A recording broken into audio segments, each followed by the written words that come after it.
Hey there, it's Lauren. Welcome back to Take Action Tuesday. Today we are going to talk about the first thing I recommend you do when you get an AAC device.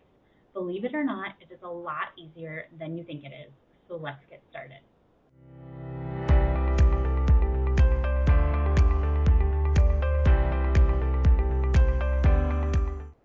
Congratulations, you have an AAC device which will support your learner so much in their communication journey.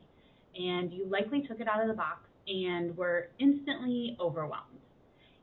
Where do you start? How do you do this all? And here is my advice to you. First, make sure you can turn it on. Then explore. We are going to talk all about exploring the devices today. And you might be saying, well, wait, a whole episode on exploring? Absolutely, and here is why. When you understand the device, you know where the vocabulary is. Talking with AAC becomes significantly easier, which means you are more comfortable, which means communicating with AAC becomes more successful. The best part is this whole episode applies to both you and the communicator themselves. I want you to think of babies just for a minute.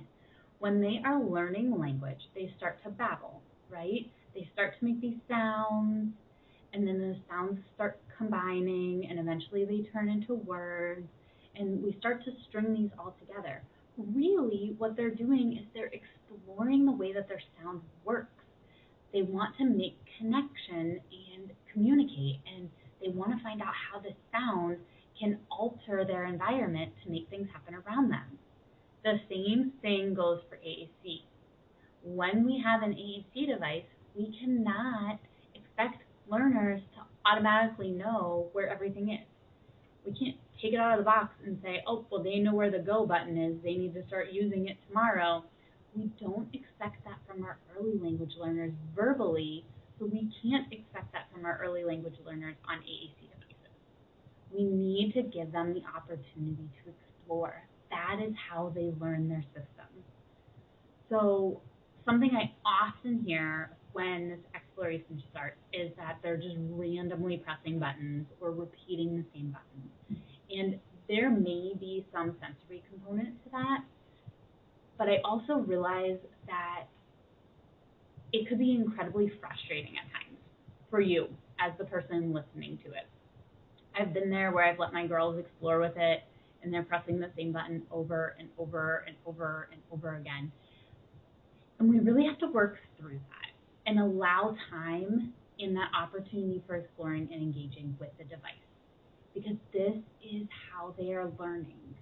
They learn through exploration and play and repetition. This is something we provide access to all individuals in all areas. This is what we have to do with communication in AAC too. All right, so now how about you as the communication partner? Like I mentioned before, this is how you get more comfortable in talking with AAC. This is how you find the vocabulary you need to talk with your student, your child, your client with their AAC device. When we don't take time to explore, we often set ourselves up for these really awkward situations. You've likely been there, because I have, where you're sitting in front of the client, student, child, whoever you're working with, and you want to talk with the AAC device. But you have absolutely no idea where that word is.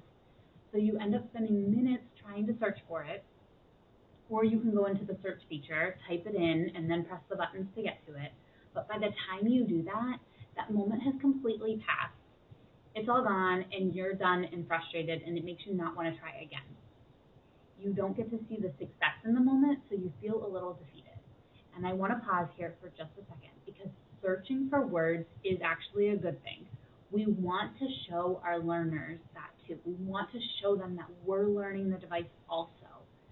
But we don't want to search for every single word we're trying to say on the device, because that gets to be a little exhausting and hard to follow for not only ourselves, but also the communicator themselves. So if we start exploring the device from day one, these moments are less likely to happen. They will still happen. You will still search for vocabulary, but you will have more successes throughout that talking with AAC moment, that you won't feel the need to give up and just start using verbal phrases.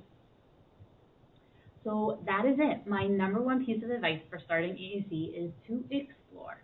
And I don't mean just one time. Really explore often and take the time to learn the device. This will be a complete game changer for you, I promise. And before I go, if you like really systematic exploration, you want somebody to tell you exactly what to explore, I do have a resource called Learn the Vocabulary. It's available on my Teachers Stay Teachers website. I will link it below, but it takes the top 65 core words and breaks them down by communication function and gives you an opportunity to practice them in a more systematic manner. You absolutely do not need to do that. You can just explore on your own, but I know some people prefer that system. I hope you enjoy your exploring, and I will see you next week.